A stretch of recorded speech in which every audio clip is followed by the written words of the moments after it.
Alright, y'all. It is June 9th, 2026. Roughly like 8:40, right? It's not late. It's daylight still, right? And I just got the notion to go and get on my bike. My actual pedaling bike. And not my electric bike. And I came down here to the park, man, and it's never like this unless it's like butt crack of dawn early, right? It's never like this. Look. This is a fishing pond, so people come here to fish. And they're here all the time. Uh-oh. I have somebody else I rode over. But look.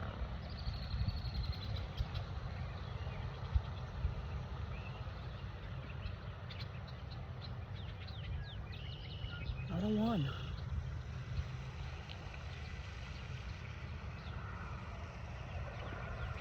So, first thing I did was I swang.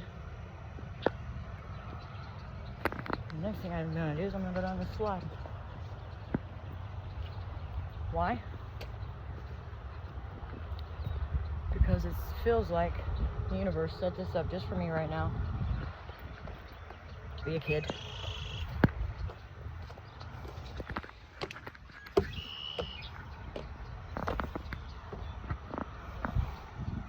You know, when I was little, my family lived on the south side. Well, my dad's family.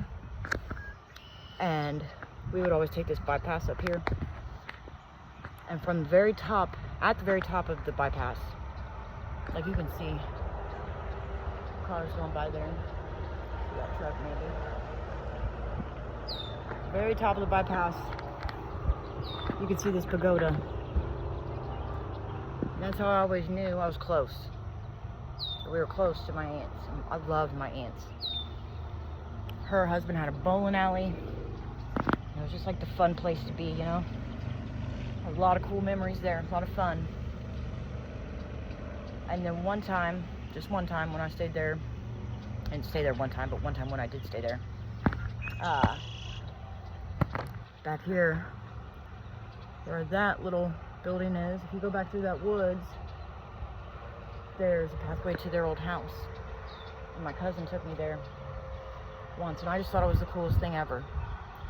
So when I moved out here to this apartment, I thought it was pretty freaking cool that this was the park. And somebody had told me that this park was over here, the name of it, and I was like, okay, whatever. I didn't know the name of it when I was coming over here as a kid. So, to my surprise, this is the park that always got me excited, I guess you could say. So, I have shorts on, I don't know how this is gonna go.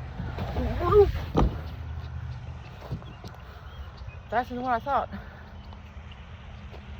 So yeah, if you find moments where you can be a kid, fucking do it. That's why I ride a bicycle. I mean, yeah, I don't have a car, but this is why I have a bicycle and I enjoy riding the bicycle. I enjoy being outside. I enjoy being on two wheels. It's a good time. If you question it, if you're like, man, well, maybe I want to go ride a bike. First thing I got when I got divorced was I got a scooter. And I got my girl, well, because my girls had gotten each got one for Christmas. So, and you know, spring came up or whatever, and me and my ex-husband were going through whatever, and I was like, scooter. You know what? We use those scooters quite often. I still have it. And love the park that I used to have by my house too. Like, I've been very fortunate to be located near parks to give me like a green space, you know, to get out and go do something, because otherwise I just don't think I would have. I mean, obviously I wouldn't have the outlet, but it helps. And I don't think enough people get out anymore. I mean, I think that's obvious. I was talking to this guy the other day at the gas station. He was like, you know, I've seen a lot of those electric bikes and so on and so forth, and we start to converse about it, and then he goes, but, you know, I'm too big to ride one, and I was like, dude, it doesn't matter. And if you ride it, you'll be shocked with, like, I guarantee it, a body transformation. You know, even if it's slight, subtle, small, whatever. You're getting out there and you're moving. I love it out here. I love being on the bike. Either one of my bikes. And I love it that this place is empty. This is crazy. Oh, there's the geese. I was gonna say, there's not even any geese. Where am I? In some parallel universe? You never know. Not in my reality, you know, you never know. So, that's what I got for you. Good day. Go outside and play.